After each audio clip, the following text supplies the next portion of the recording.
তো বন্ধুরা, গল্পর শুরুতে আমরা চার বন্ধুকে একটা গাড়িতে দেখি যাদের বয়স একটু বেশি ছিল, আর তারা নিজেদের ছুটি কাটাতে একটা ট্রিপে যাচ্ছিল। তারা তাদের কেবিনে থাকবে, যা একদম পাহাড়ের উপরে ছিল, আর পুরো জায়গাটা পাহাড়ে ঘেরা ছিল, যা অবশ্যই খুব সুন্দর একটা জায়গা ছিল। গাড়িতে এক মহিলা বসেছিল যার নাম ছিল ডাই। তার সঙ্গে দুই বন্ধু ছিল, আর এক বন্ধুর কুকুরও সঙ্গে যাচ্ছিল। কিন্তু ডায়ের মুখ দেখে মনে হচ্ছিল সে জন্তু জানোয়ার বিশেষ পছন্দ করে না। কিছুক্ষণ পর তারা তাদের কেবিনে পৌঁছে যায়, যা শহরের পরিবেশ থেকে একদম আলাদা ছিল। ভেতরে পৌঁছে ডায়ের বন্ধুরা বলে, আমরা একটু পাশের গ্রামে যাচ্ছি, ডাই তুইও আমাদের সঙ্গে চল। কিন্তু সে বলে, না তোমরা যাও, কারণ আমি অনেকটা ক্লান্ত হয়ে গেছি, তাই এখানে থেকে একটু বিশ্রাম নিব। তারা তার কথা মেনে নেয় আর সেখান থেকে বেরিয়ে যায়, কিন্তু তাদের কুকুরটা ডায়ের কাছেই রেখে যায়। তাদের যাওয়ার কিছুক্ষণ পর ডাই ভাবে কুকুরটার সঙ্গে বন্ধুত্ব করার চেষ্টা করবে। সে তার কাছে গিয়ে তার মাথায় হাত বুলিয়ে দেয়, কিন্তু কুকুরটা হঠাৎ পিছনে ফিরে তাকাতেই ডাই ভয় পেয়ে যায়, কারণ জন্তুদের সম্পর্কে তার তেমন ধারণা ছিল না। সকালে যখন তার ঘুম ভাঙে, তখন সে তার বন্ধুদের রুমে গিয়ে দেখে তারা এখনও ফিরেনি। সে চিন্তায় পড়ে যায় আর তাদের খোঁজ করতে বেরিয়ে পড়ে কুকুরটাকে সঙ্গে নিয়ে। অনেক দূর পর্যন্ত চলে আসে, কিন্তু আশেপাশে কাউকে চোখে পড়ে না। একটু পর কুকুরটার মুখে চোট লাগে, রক্ত বের হতে থাকে। সে সেটা দেখে ভাবে নিশ্চয় কোনো পাথরের সঙ্গে চোট খেয়েছে, তাই বিষয়টাকে অত গুরুত্ব না দিয়ে আবারও হাঁটতে শুরু করে। কিন্তু কুকুরটা আর সামনে যেতে চাইছিল না এবং হঠাৎ করে দৌড়ে ফিরে যায়। এটা দেখে ডাই অবাক হয়ে যায় যে কুকুরটা এমন কেন করলো। তারপর ডাই সামনে এগোতে থাকে, কিন্তু হঠাৎ সে কোনো কিছুর সঙ্গে ধাক্কা খেয়ে যায়, যা তাকে থামিয়ে দেয়। কিন্তু চোখে কিছুই দেখা যায় না। সে চেষ্টা করে দেখতে কী জিনিস, কিন্তু কিছুই বোঝা যায় না। আবারও একবার সামনে যাওয়ার চেষ্টা করে, কিন্তু আবারও ধাক্কা খায়। এবার সে ভয় পেয়ে যায়। সে দুই হাত বাড়িয়ে সামনে ছুঁয়ে দেখে, তখন বোঝে এখানে একটা অদৃশ্য দেওয়াল আছে। এটা দেখা যায় না, কিন্তু ছুঁয়ে টের পাওয়া যায়। ডাই এখন পুরো হতভম্ব, কারণ এমন কোনো অদৃশ্য দেওয়াল তো বাস্তবে থাকার কথা নয়। তাহলে এটা কিভাবে তাকে বারবার থামাচ্ছে? এখন ডাই বুঝতে পেরেছে কুকুরটা কেন ভয় পাচ্ছিল, কারণ এই দেওয়ালের কারণেই কুকুরটার চোট লেগেছিল। ডাই আবারও সামনে যাওয়ার চেষ্টা করে, কিন্তু তার সব চেষ্টায় ব্যর্থ হয়। সে কোনোভাবেই সেই দেওয়াল পার করতে পারে না। তারপর দিক পরিবর্তন করে, ভাবে অন্য পথে হয়তো কোনো ইনভিজিবল দেওয়াল থাকবে না। যখন সে সেখানে পৌঁছায়, তখন সামনে একটা ফার্ম দেখতে পায়। সেখানে এক বৃদ্ধ দম্পতি ছিল। তাদের দেখে ডাই একটু নিশ্চিন্ত হয়, কিন্তু যতক্ষণে সে তাদের দিকে এগোতে যায়, আবার এক নতুন ইনভিজিবল দেওয়ালে ধাক্কা খায়। এখন সে বুঝতে পারে এই অদৃশ্য দেওয়ালগুলো পুরো পাহাড়ের চারদিকে ঘিরে রেখেছে। ডাই তখন ওই ইনভিজিবল দেওয়ালে হাত মেরে সেই বৃদ্ধ দম্পতিকে ডাকতে শুরু করে। কিন্তু হঠাৎ ডাই চমকে গেল, কারণ তার ফার্মে কিছু গন্ডগোল মনে হচ্ছিল। সে দুজনকে ভালো করে দেখতে লাগলো। তারপর বুঝলো যে সেই বৃদ্ধ দম্পতি অনেকক্ষণ ধরে এক জায়গায় স্থির হয়ে আছে। তারা একবারের জন্য নড়েনি, যেন তাদের জন্য সময় থেমে গেছে, কারণ চারপাশের সব কিছুই নড়ছে, কিন্তু তারা নড়েনি। এটা দেখে এখন ডাই ভয় পেতে শুরু করলো। সে আস্তে আস্তে পিছনের দিকে গেতে থাকলো এবং শেষে ক্লান্ত হয়ে আবারও নিজের কেবিনে ফিরে এলো। ভয় তো লাগছিলই, কিন্তু তারপরও সে ঘুমিয়ে গেল। রাতে সে একটা দুঃস্বপ্ন দেখল, যেখানে সে দেখে এই ইনভিজিবল দেওয়াল তাকে এমনভাবে বন্দি করে রেখেছে যে তার কেবিন পর্যন্ত ছড়িয়ে পড়েছে। তার মনে হচ্ছিল এই দেওয়াল এবার তাকে একেবারেই নিজের ভিতরে বন্দি করে মেরে ফেলবে। এই কথা ভাবতেই সে খুব কষ্ট পেতে লাগলো এবং জোরে চিৎকার করতে করতে ঘুম থেকে জেগে উঠল। তারপর একটু তৃপ্তি পেল, এটা দেখে যে সবটাই একটা স্বপ্ন ছিল। সকালে সে আবার সেই ইনভিজিবল দেওয়াল দেখতে গেল, এই আশায় যে হয়তো তা এখন আর নেই। কিন্তু সে দেখলো সেটি আগের মতোই আছে। সে ফার্ম হাউসের দিকে গেল এবং দূরবীন দিয়ে দেখলো যে সেই বৃদ্ধ দম্পতি এখনও একই অবস্থায় দাঁড়িয়ে আছে। ঠিক তখনই কুকুরটা আরেক দিকে দৌড়াতে শুরু করলো। তাকে দেখে ডাই তার পিছু নিল। কিছু দূর যাওয়ার পর সে কুকুরের পাশে একটা গরু দেখতে পেল, বাদামি রঙের সুন্দর একটা গরু। ডাইকে দেখে গরুটা তার দিকে এগিয়ে এলো। এটা দেখে ডাই ভয় পেল, বুঝলো না কি করবে। কিন্তু গরু কিছুই বলল না, বরং এক জায়গায় দাঁড়িয়ে ঘাস খেতে লাগলো। তারপর ডায়ের পিছনে পিছনে চলতে লাগলো। এটা দেখে ডাই তাকে নিজের কেবিনে নিয়ে এলো, কারণ এখন এই কেবিনই তার ঘর হয়ে গেছে। এখন গরুটা তার জন্য একটু ঝামেলায় হয়ে গেল, কারণ এই গরুর জন্য প্রতিদিন তাকে খাবারের ব্যবস্থা করতে হবে। কিন্তু গরুটি একা, তাই ডাই ভাবলো তাকে রাখাই ভালো। সে গরুর দুধ খেত, কিন্তু তার চিন্তা হচ্ছিল, কারণ অন্য খাবার ধীরে ধীরে ফুরিয়ে আসছে। পরের দিন সকালে ডায়ের মাথায় একটা আইডিয়া এলো। সে ভাবলো তার বন্ধুর গাড়ি দিয়ে হয়তো এই দেওয়াল ভেঙে বেরিয়ে আসা যাবে। সে গাড়িতে উঠে সেটা জোরে দেওয়ালের দিকে চালিয়ে দিল, ফলে গাড়ির সামনের অংশ পুরোপুরি ধ্বংস হয়ে গেল। আঘাতে ডায়ের মাথায় চোট লাগলো, কিন্তু তবু সেই ইনভিজিবল ওয়াল কিচ্ছু হয়নি। দেওয়াল যেমনি ছিল তেমনিই রইল। এখন ডাই দেখলো দেওয়ালের উপাশে একটি গাড়ি দাঁড়িয়ে আছে, কিন্তু তার কোনো কাজ নেই, কারণ তাতে কেউ নেই। এই অবস্থা দেখে ডাই ভীষণ হতাশ হয়ে গেল। সে ফিরে নিজের কেবিনে চলে এলো এবং ফুপিয়ে কাঁদতে লাগলো, কারণ সে এখন নিশ্চিত হয়ে গেল যে সে এখান থেকে কোনোদিনও বেরোতে পারবে না। এমন পরিস্থিতিতে যে কোনো মানুষ হাল ছেড়ে দিত।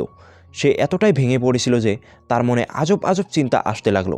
সে প্রতিদিন অনেক ঘাস কেটে গরুটাকে খাওয়াতো এবং দুধ খেয়ে নিজের জীবন চালাচ্ছিল। এভাবেই সে গ্রীষ্মর পুরো সময় কাটিয়ে দিল। মানে 3 মাসের মতো সে এখানে আটকে ছিল। এখন সে ভাবলো সবজি চাষ করবে। সে কেবিনের সামনে মাটি খুদে সেখানে বিভিন্ন রকম সবজি লাগিয়ে দিল, যা পাহাড় থেকে জোগাড় করছিল। তাই প্রতিদিন ক্যালেন্ডারে তারিখ দাগ দিত এবং সারাদিন যা করত তা লিখে রাখত।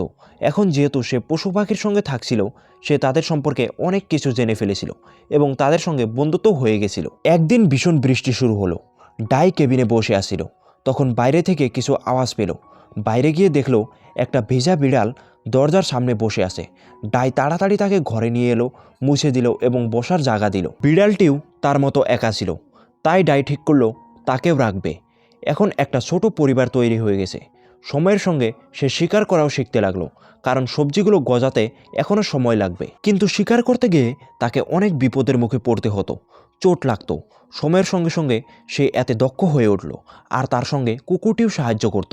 একদিন যখন সে শিকার করতে বেরোলো, তখন দূরে একটা ট্রাক দেখতে পেল, যেটাকে সে আগেও মাঝে মাঝে দেখেছে। আজ ট্রাকটা খুব কাছে ছিল, যা দেখে তার ভিতরে একটা আশা জাগলো। হয়তো এখানে অন্য কেউ আসে, হয়তো সে এখান থেকে বেরোতে পারবে। কিন্তু যখনই সে ট্রাকের কাছে যেতে চাইল, আবার সেই ইনভিজিবল দেওয়ালের সঙ্গে ধাক্কা খেলো। তার আশা আবারও ভেঙে গেল। হতাশ হয়ে ফিরছিল, তখনই তার নজর পড়ল পাহাড়ের অন্য পাশের একটা ঘরের দিকে। সে দূরবীন নিয়ে দেখতে লাগলো, কিন্তু দুর্ভাগ্যবশত সেই ঘরটাও ফাঁকা ছিল, কেউ ছিল না। তবু ডাই সেই ঘরের কাছে গিয়ে বসে পড়ল, কারণ জায়গাটা খুব সুন্দর ছিল, শান্ত আর হালকা বাতাসে ভরা। কিছুক্ষণ পরেই তার ঘুম চলে এলো। যখন চোখ খুলল, রাত হয়ে গেছে। তাই সে আবারও কেবিনে ফিরে এলো। সেখানে এসে দেখে তার বিড়াল বাচ্চা দিয়েছে, একেবারে সাদা সুন্দর একটি বাচ্চা। ডাই তাকে কোলে তুলে আদর করতে লাগলো, কারণ এখন তার পরিবারে আরও একজন যোগ হলো। এরকম করে 6 মাস কেটে গেল। এখন শীত এসে গেছে, বাইরে চারদিকে বরফে ঢাকা। তখন সে দেখে তার বিড়ালের বাচ্চা বাইরের ঠান্ডায় বেরিয়ে গেছে। এখন ডায়ের মন ব্যাকুল হয়ে উঠল, কারণ এমন ঠান্ডায় ও বেশিক্ষণ বাঁচবে না। রাতের সময় একটা লাঠি হাতে নিয়ে সে খুঁজতে বেরোলো। কিছু দূর গিয়ে সে দেখে বাচ্চাটা মৃত্যু পড়ে আছে। সে ভীষণ কষ্ট পেল, কাঁদতে লাগলো এবং সেখানেই তাকে কবর দিয়ে ফিরে এলো।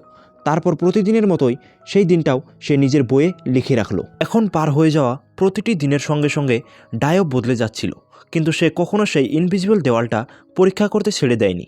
পরের দিন তার গরুর বাচ্চা হয়, একদম নিজের মায়ের মতো রঙের আর দারুণ সুন্দর। বিড়ালের বাচ্চার মৃত্যুর পরে ডায়ের জীবনে যে শূন্যতা এসেছিল, আজ সেটার অনেকটাই পূর্ণ হলো এবং এখানকার জীবন কাটাতে কাটাতে ডায়ের 1 বছর হয়ে গেল। একদিন যখন সে বিরক্ত হয়ে পড়েছিল, তখন সে নিজের পশু পাখিদের নিয়ে পাহাড়ের ওই বাড়ির কাছে চলে গেল, যেখানে সে থাকতে পছন্দ করত। সেদিন ডাই ঠিক করলো আজ সে এখানেই থাকবে। সময় খুব দ্রুত চলে যাচ্ছিল, গ্রীষ্মও শেষ হয়ে গেল, আবার ঝাড়পাতার ঋতু এসে গেল। এই দিনগুলোও কেটে গেল। এরপর এখানে শীত এসে পেল। ডাই আগেই নিজের জন্য খাবার এবং আগুন জ্বালানোর জন্য কাঠের ব্যবস্থা করে রেখেছিল, যাতে ঠান্ডা বরফের সময় তার আর প্রাণীদের কোনো অসুবিধা না হয়। একদিন খুব ঠান্ডা হাওয়া বইছিল। ডাই বাইরে পাখির আওয়াজ শুনল। বেরিয়ে গিয়ে দেখে গাছের ডালে একটা কাক বসে আছে, অথচ তার রং সাদা। এখন এখানে ডাই বুঝতে পারল হয়তো অনন্য কাকরা তার সঙ্গে নেই, শুধু রঙের জন্যই। ডাইও সেই কাকের একাকিত্ব বুঝতে পারল, কারণ একা থাকার কষ্ট তার চেয়ে ভালো করে আর কেউ জানে না। সে সেই কাকটাকেও নিজের সংসারে জায়গা দিল, খাবার দিল। এভাবেই সময় কেটে গেল। আবার 1 বছর শেষ। একদিন আবার ডাই নিজের পশু পাখিদের নিয়ে পাহাড়ি বাড়ির কাছে গেল, কিন্তু আগের মতো ভালো লাগছিল না। এবার ডাই বুঝলো এই বন্দি জীবনে সে একদম ক্লান্ত। এই জন্য এই জায়গার সব কিছুই এখন তার কাছে বাজে লাগছিল। এখন সে অস্বস্তি অনুভব করলো আর নিজের পশুদের নিয়ে আবার কেবিনে ফিরে এলো। এখন এখানে কাটাতে কাটাতে ডায়ের 3 বছর হয়ে গেল। একদিন সে কুকুরের সঙ্গে শিকার করে ফিরে আসছিল। তখন সে তার গরুর চিৎকার শুনল। চিন্তিত হয়ে সে দৌড়ে গেল। কুকুরও তার সাথে গেল। গিয়ে দেখে একজন মানুষ হাতে কুড়াল নিয়ে গরুর বাচ্চাকে মারার চেষ্টা করছে। ডাই কী করবে কিছু মাথায় আসে না।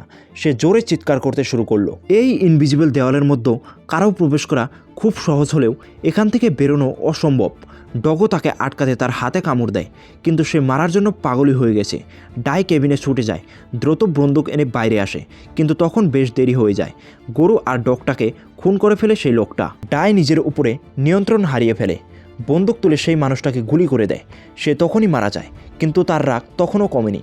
তাই দেহটাকে নিচে ফেলে দেয় আর কাঁদতে কাঁদতে নিজের গরুর বাচ্চা আর ডগটাকে সেখানে কবর দেয়। দুঃখিত হয়ে ডায় এক জায়গায় বসে পড়ে, কারণ এতদিনের পরিবারে এখন শুধু বড় গরুটাই বেঁচে আছে। ডায় নিজের গরুকে নিয়ে কেবিনে ফিরে আসে। সব ব্যথা সে তার ডায়েরির শেষ পৃষ্ঠা লিখে এবং সেই বইটা শেষ করে। এই গল্প থেকে আমাদের শেখানো হয়েছে মানুষ জীবনের কষ্ট নিয়ে কখনো ভাবা উচিত নয় কবে দ্য এন্ড বা জীবন শেষ হয়ে যাবে, বরং এই জীবন যেমন তেমন মানুষকে খুশি হয়ে কাটানো উচিত, কারণ তখনই শান্তি পাওয়া যায়। কিন্তু বাস্তবে আসল শিক্ষা তো জীবনের পথে চলার পরই পাওয়া যায়। এই বার্তা দিয়েই এই ছবির গল্প এখানেই শেষ হয়ে যায়।